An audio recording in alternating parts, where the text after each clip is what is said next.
제가 늘 좀 말씀드렸던 이 구세군의 창시자였던 윌리엄 부스의 부인 제가 얘기하지 않았습니까? 예, 그 부인이 8명의 자녀를 키웠습니다. 아주 다산의 여왕이었죠. 그래서 많은 사람이 이렇게 질문했습니다.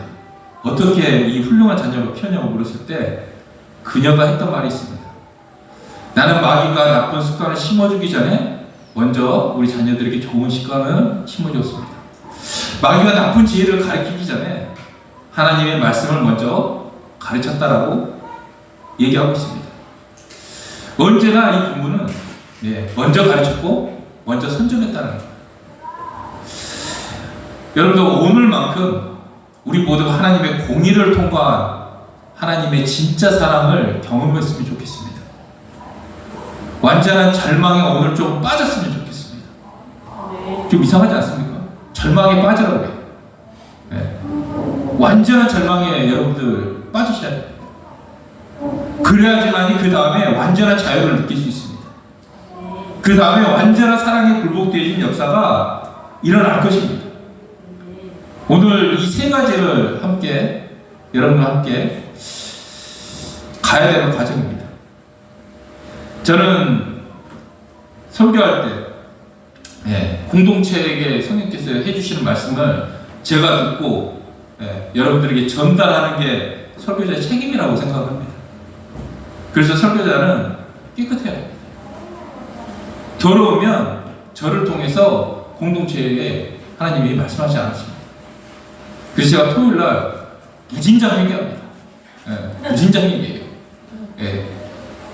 나쁜 마음 품었던 거, 또 내 마음속 유혹했던 거, 또 누구를 미워했던 거. 솔직히 제가 저로 들어오면 하나님 말씀하시겠습니까? 이게 다 거짓이고 위선이고 가식이고 그러지 않겠습니까? 또 여러분들은요, 성령의 통로가 되기 위해서는 공동체 가운데 일어나는 간증과 말씀에 집중하셔야 됩니다.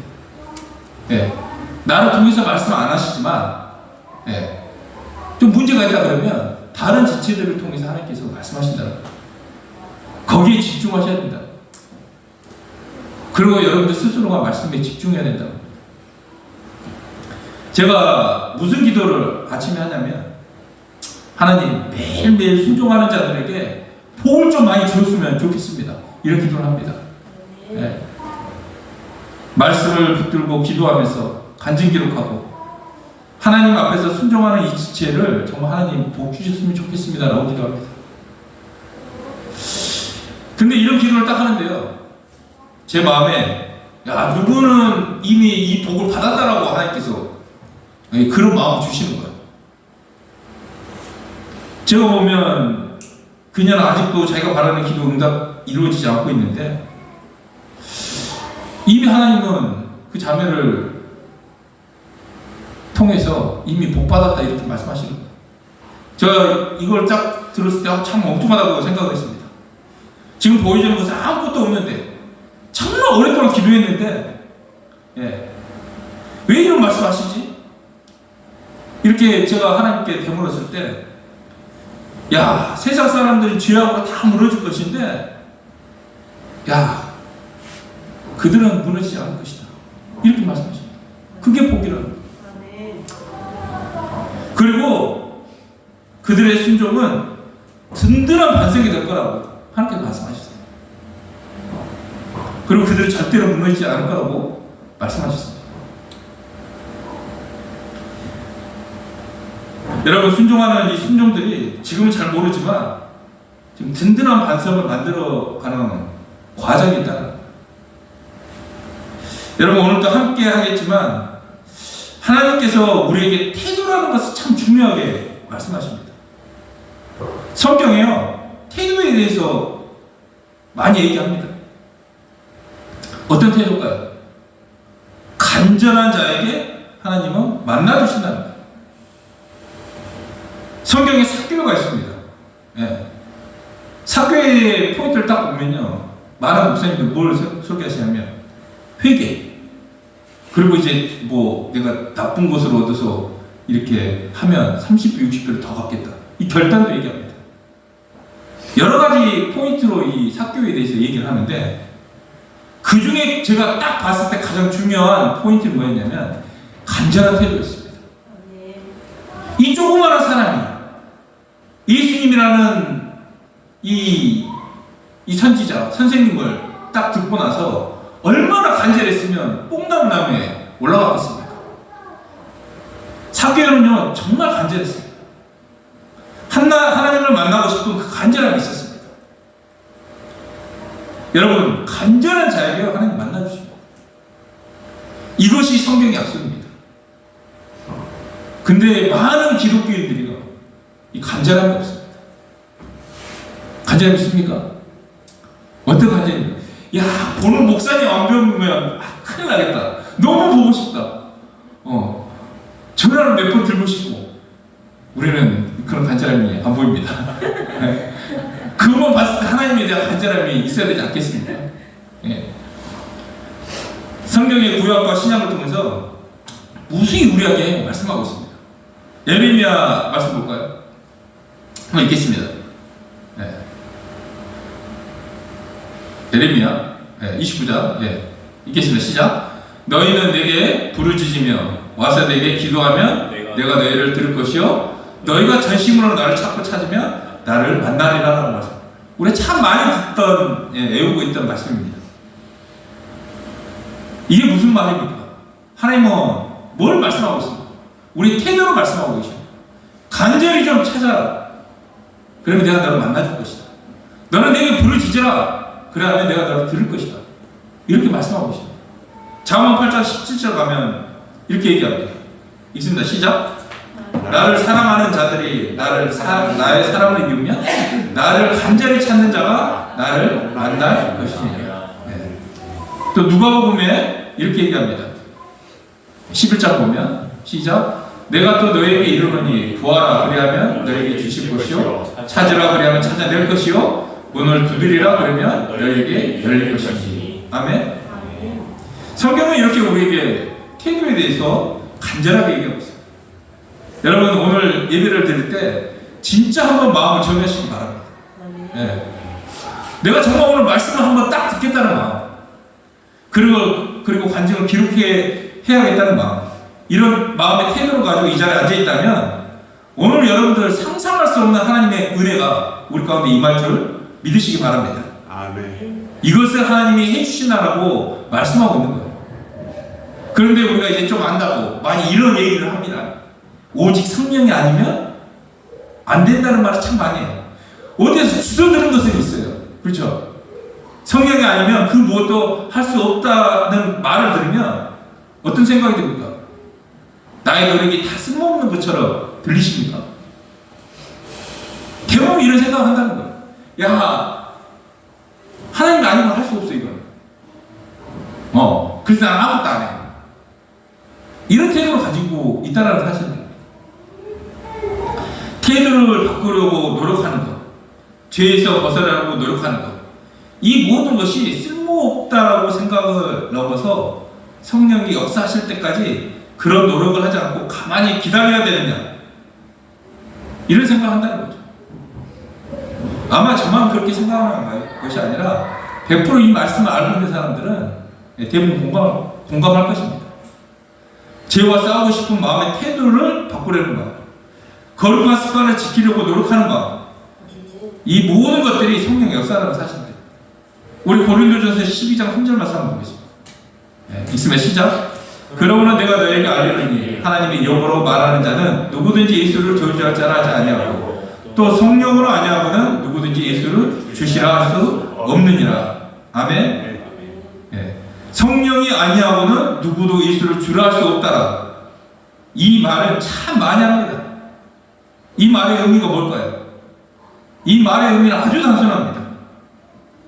성령께서 예수를 주로 고백해 주신다는 사실입니다. 이 말씀은 인간에게 아무것도 하지 말라는 의미가 아닙니다. 모든 것을 가리켜야 하는 이 성령께 간절히 의뢰하라고 우리에게 말씀하고 계시는 줄 믿으시기 바랍니다. 성령 하나님께서 해주시니까 그분께 간절히 의뢰하라는 거예요. 내가 아무것도 하지 말라는 게 아닙니다. 왜냐? 성령께서는 간절한 태도를 가진 사람들에게 역사하기 때문에 그렇습니다. 삭개오를 봐도 분명합니다. 얼마나 간절한 마음으로 올라서 가지고 예수를 보고 싶어 했습니까? 그 간절한 마음을 주님께서 보시고 그 집에 들어가십니다. 그런데 이 말씀을 가진 중요한 의미가 한 가지 있습니다. 실제 성령을 경험했을 때 여러분 태도를 자랑하지 말고 모든 영광을 하나님께 돌리라는 의미가 포함되어 있습니다. 여러분 분명히 태도는 중요하지만 성령의 역사가 경험되어졌을 때에 하나님 앞에 태도를 자랑하는 것이 아니라 성령께서 해주신 것을 그 은혜를 자랑하고 그 경험을 그 은혜를 하나님께 영광을 돌리라는 말씀입니다. 이제 본론으로 출발하겠습니다. 오늘 한번 절망에 한번 빠져보겠습니다. 절망. 여러분 절망에 빠져본 적 있습니까? 많습니다. 네, 많죠. 많을 겁니다.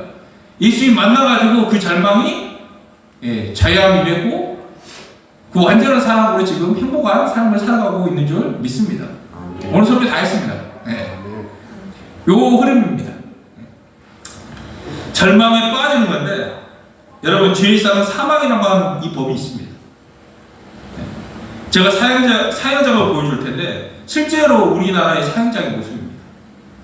이거를 잘 봐야지만 좀 이따가 보여주는 이 박효신 장로님 예수 믿지 않는 사람이 죽을 때 어떻게 죽었는지에 대한 부분들을 리얼하게 우리 가운데 말씀을 좀 더 이해해 줄 수 있을 겁니다. 우리 한번 이 꼬꼬무에서 나온 실제 사형 집행장을 한번 보겠습니다. 이게 우리나라 사형장의 모습이었습니다. 지금 우리나라에 한 50명 정도 사형수가 있는데 97년 이후로 사형이 집행되지 않고 있습니다. 여러분 죄의 삭은 사망이라고 말씀하고 계십니다. 이 말씀이 얼마나 우리를 절망시키게 하는지 오늘 좀 경험하시면 좋겠습니다. 여러분 용서라고 하는 것이 있을 수 없는 죄를 짓는 그 순간 바로 사망입니다. 우리가 오늘 완전한 절망이라는 것을 좀 빠져야 되는데 이것을 어떻게 사람의 힘으로 되겠습니까? 성령께서 오늘 이 자리에 참석한 우리 모두에게 정말 가장 먼저 절망에 빠지도록 하실 줄 믿습니다. 왜냐하면 죄를 짓는 사람에게 죄의 삭은 사망이기 때문에 그렇습니다. 그런데 우리 생각은 자꾸 용서라고 하는 것이 끼어있기 때문에 이 죄의 삭은 사망이라는 이 법이 얼마나 무서운지 잘 감지하지 못할 때가 참 많습니다. 하나님께 진짜 사랑이 뭔지, 진짜 십자가가 뭔지를 보여주십니다. 여러분 진짜 사랑과 진짜 십자가는요 하나님의 공의를 통과해야지 그 뜻에 정말 보입니다. 공의를 통과한 사랑이 진짜 사랑이고 이 사랑이 정말 우리 삶 가운데 정말 강력한 능력이 된다는 것입니다.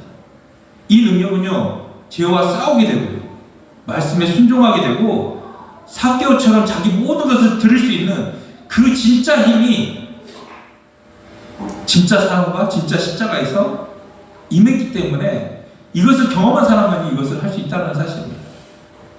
그리고 진짜 십자가와 진짜 사랑을 만나면 그 사람은요 정말 하나님 경외하게 됩니다. 그러면 이제 하나님의 공의의 입장에서 죄를 한번 보시기 바랍니다. 죄의 삭은 하나님의 법은 사망입니다. 그렇죠? 이것은요 죄를 짓는 즉시 여러분들 죽어야 됩니다. 그게 사망입니다. 공의 하나님의 관점에서 이 말씀은 어떤 죄를 지었느냐, 몇 번 지었느냐, 몇 번 했느냐 아무 의미가 없습니다. 어떤 죄든 그 죄의 결과는 죽어야 됩니다. 우리가 통상 그렇습니다. 제가 연약하니까요. 내 안에 죄성이 있으니까요. 하나님의 법 앞에서는요 이건 어떤 핑계도 될 수가 없는 겁니다. 오직 사형만이 남아 있습니다. 공의의 하나님 앞에 선 이 죄인에게 로마서 6장 23절 말씀은 완전한 절망이라는 말씀이라는 거예요. 읽습니다. 시작. 죄의 삭은 사망이요 하나님의 의사는 예수 그리스도 예수 우리 주 안에 있는 영생이라. 이 뒤에 말 보지 마시고, 예, 죄의 삭은 사망이라는 거예요. 여러분, 용서라고 하는 게 없으니까 죄의 삭은 사망이라는 그 법에 따라 죽어야 되는 상황입니다. 우리는 예수님이 이 땅에 오시지 않았을 때, 여러분, 아담이 무슨 죄 때문에 지옥 갑니까? 선악과를 따먹은 죄 하나였습니다. 과일 따먹은 이 죄 하나가 이렇게 무섭습니다. 죄의 실체는 마귀 중심과 동일할지 몰라도 우리가 표면적으로 보는 그 죄는 열매 하나 따먹은 것이었어요. 그 죄의 삭이 사망이라는 거예요. 하나님이 이 법에, 하나님도 의의가 되지 않습니다. 이 법에 따라서 예수님이 십자가에 죽으셨습니다. 이 법 하나 지키시려고, 이 법 하나 때문에 하나님이 사람에 대해서 이 땅에 오셔서 육체를 이 법에 순종하십니다. 세상에 자기가 만든 법에 자기가 순종하는 신이 어디 있습니까? 이렇게 무서운 것이 죄의 삭은 사망이라는 법입니다. 자, 그러면 우리 중국에 있었던 사형수 한번 볼 텐데, 원래는 죄를 지으면 용서받는 개념이 없어요. 예. 여러분, 죄를 지으면요, 우리는 예수님이 이 땅에 오셨을 때 죽고 부활하셔서 그 죄를, 그 다음에 용서라는 단어를 받지만, 죄를 짓는 시점에서는 죄를 지으면 용서라는 개념이 없습니다. 바로 뒤집니다. 그냥 사망입니다. 여러분, 공의로부터 나온 것이 사랑이 아니라 공의를 통과해야지만이 사랑의 하나님을 만날 수 있다는 것을 제가 이제야 합니다. 이제 내가 받아야 할 그 진노가 얼마나 큰지를 여러분들이 알아야 내가 어떤 사랑을 받았는지, 어떤 의미를 입었는지, 어떤 구원을 받았는지를 여러분들 알게 되니까 그 사랑이 설명이 안 되고 눈물밖에 나오지 않는다는 거예요. 여러분, 죄의 삭은 사망이라는 말은 용서가 가능하다는 말이 아닙니다. 죄에 대해서 누구도 엄격하시고 벌하시는 공의 하나님이시는 거예요. 그런데 내 마음이 뭐냐면, 우리 마음이 이런 거예요. 뭐 용서가 당연한 거예요. 당연한 거. 죄의 대가가 사망이라는 것으로 딱 연결되어지는 게 아니라 곧바로 용서를 딱 생각하시니까, 죄 지으면 용서하시겠지, 사랑이 많으신 분이시니까, 이런 생각하니까 이 용서의 무게가 얼마나 무거운지 모른다는 거예요. 그리고 그 십자가의 사랑이 얼마나 큰지를 모른다는 거예요.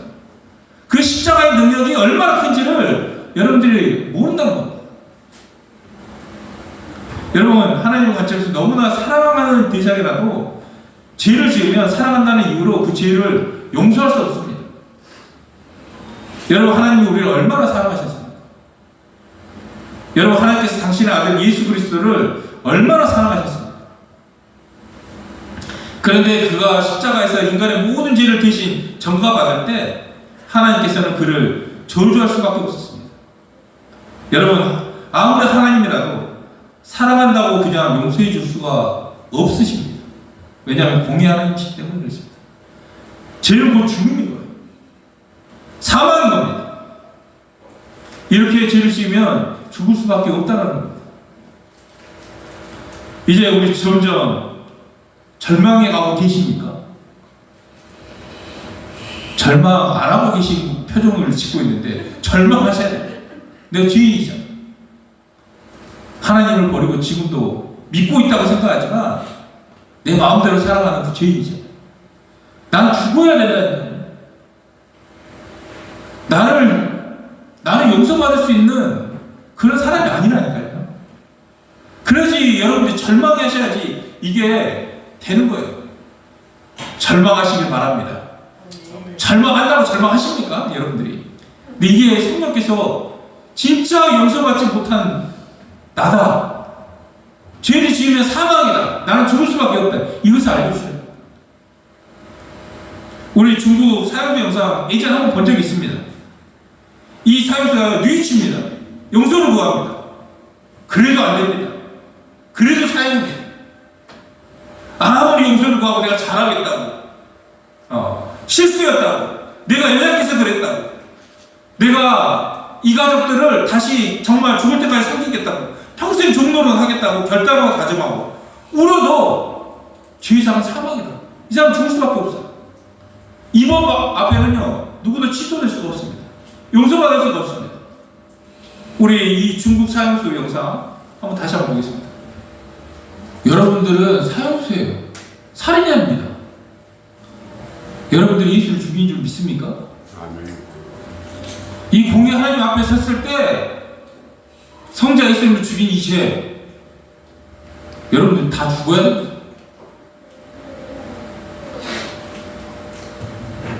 집행될 수밖에 없어요. 자, 이제 박효진 장로님, 이분이 좀 우리 이신명 대통령을 좀 닮았어요. 이분이 이 교도소장이었는데, 많이 이 사형수들을 보면서 예수 믿지 않는 사람이 죽음 앞에서 어떻게 죽어가는지를 간증하는 거예요. 8분짜리인데 좀 깁니다. 근데 오늘 좀 집중해서 한번 보면 하나님의 공의 앞에 어떤 죄인인지 이 흐름을 알게 될 겁니다. 한번 보겠습니다. 여러분들, 죄와 죄의 형벌을 모르면 어찌 용서가, 어찌 죄사함이 우리에게 큰 은혜인지 어떻게 알겠습니까?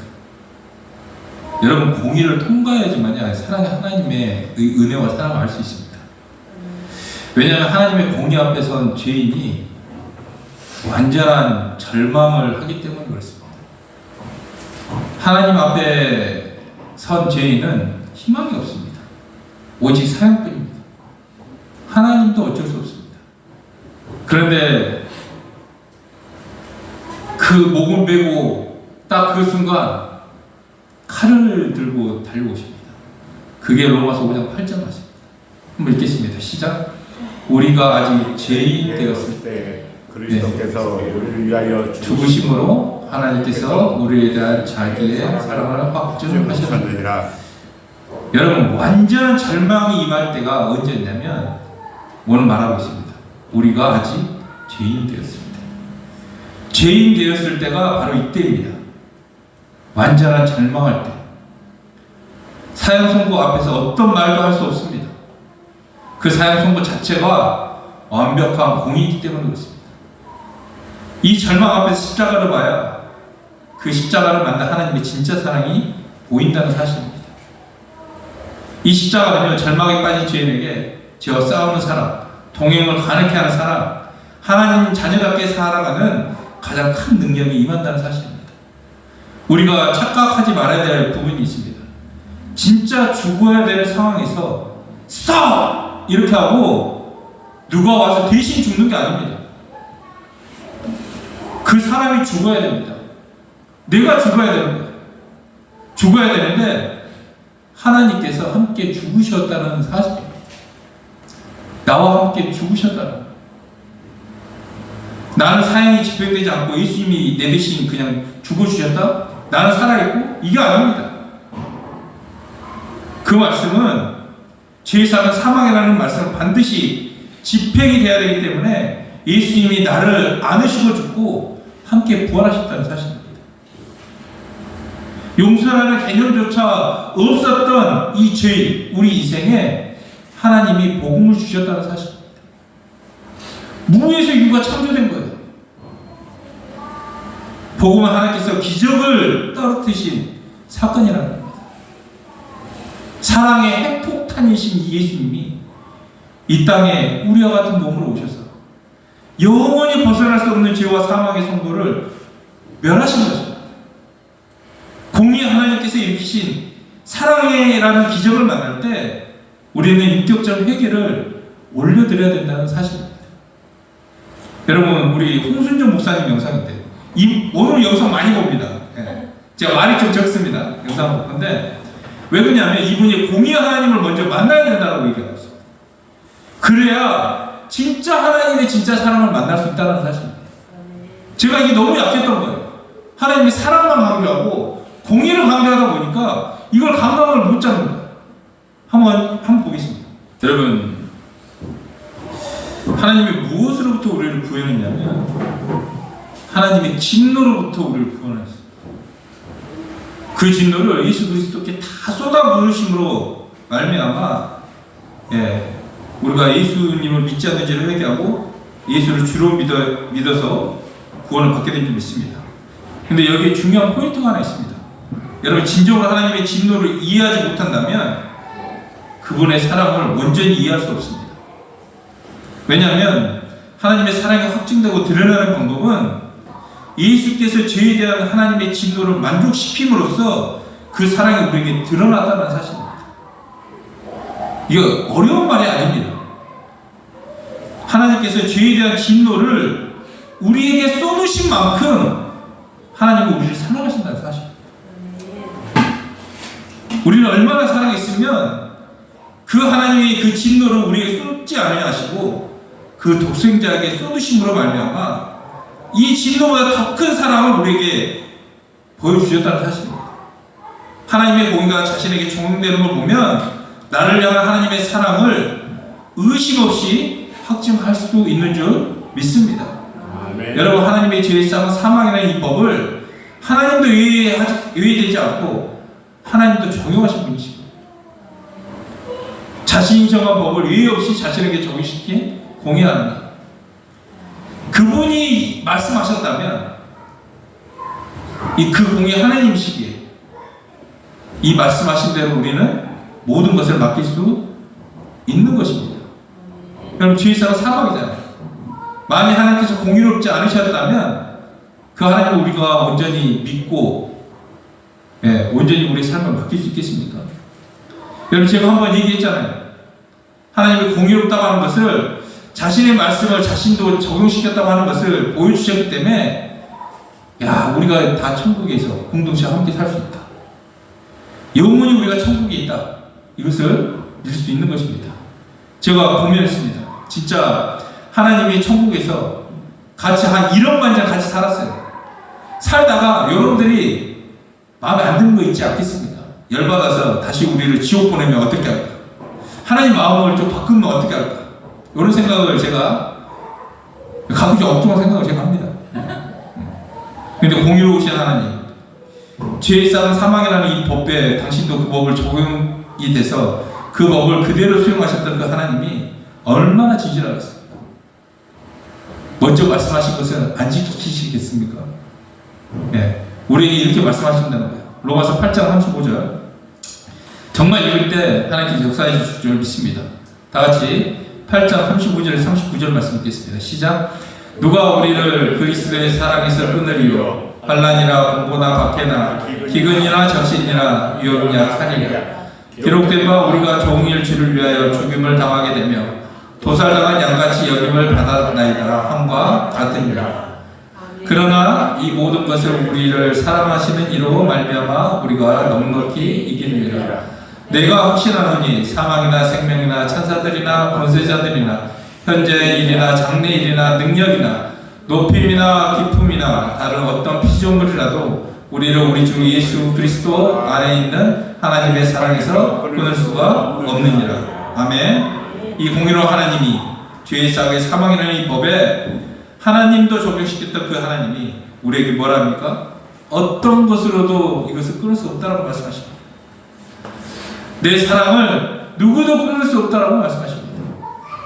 어쩌면 하나님의 진노도 이 사랑에서 끊을 수 없어서 대신 예수 그리스도가 받으셨다는 사실입니다. 여러분, 이제 완전한 절망에서 빠졌던 사람이 이제 어떤 단어가 보이냐면 대신이라는 단어가 보입니다. 좀 전에도 대신 죽었다고 하는 것은 오해서 나는 살아있고 죄의 쌍은 사망이라는 법을 집행이 안 되고 예수님만 집행됐다? 아니, 이게 아닙니다. 죄의 쌍은 사망이라는 법이 그대로 집행됩니다. 그래서 하나님이 연합시켜서 함께 죽고 함께 살리시는 그 선택을 하셨다는 사실입니다. 여러분, 이제 하나님께서 우리 가운데 대신이라는 이 부분들, 대신이라는 말을 한번 잘 들어보기 바랍니다. 한번 영상 하나 보겠습니다. 똑같은 목사님입니다. 이 하나님의 진노에 대해서, 공의에 대해서 제가 너무 얘기를 안 합니다. 이거를 통과하지 않으면요, 하나님 진짜 사랑 알지 못합니다. 표면적인 사랑, 그냥 내가 생각하는 그 사랑만 알게 된다는 거예요. 여러분, 이제 하나님 공의 앞에, 하나님 앞에 공경하고 이제 살아가는데 죄라고 하는 것을 지을 때가 있지 않겠습니까? 죄라고 하는 것이 우리가 싸우지만 정말 또 우리가 쉽게 죄를 짓게 되잖아요.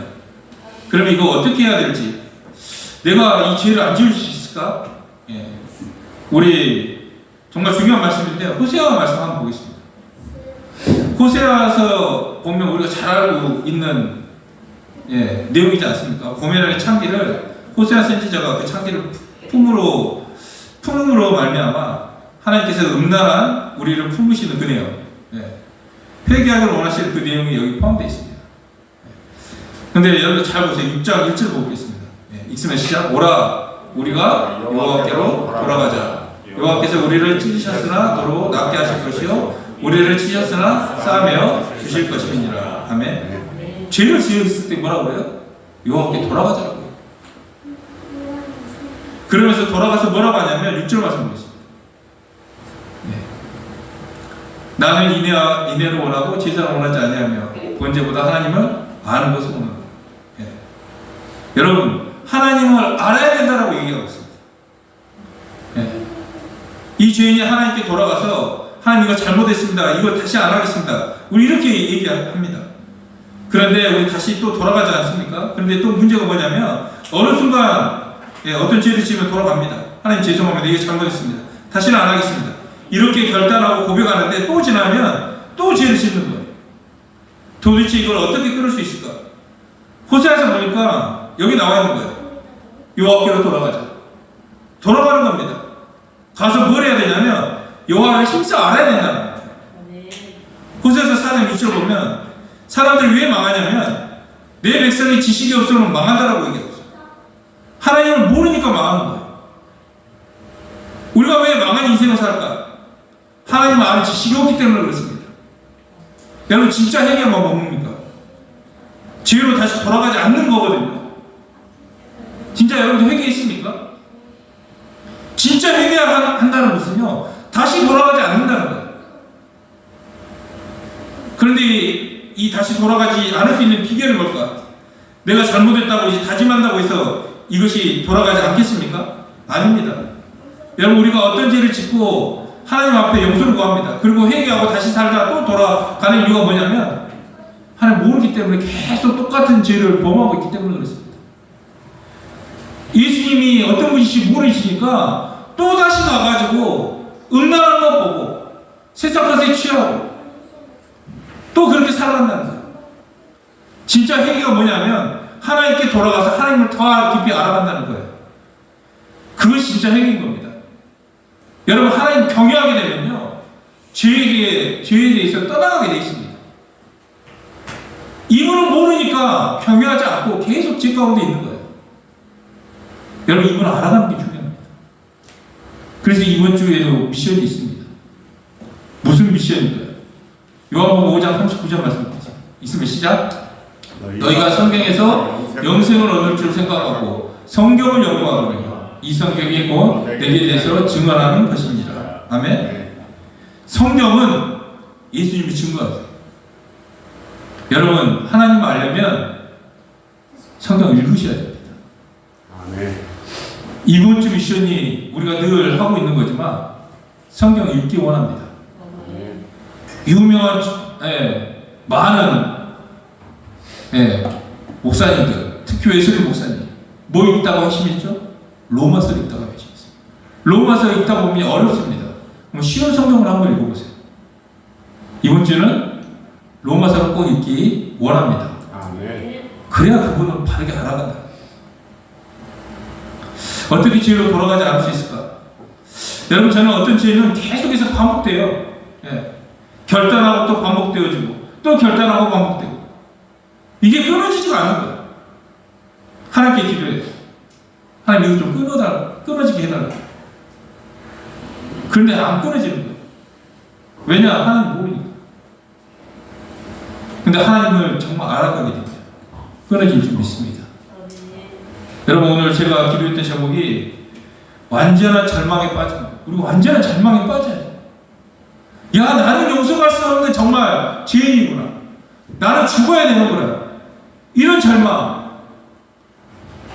내 힘으로는 할 수 없다는 이 절망.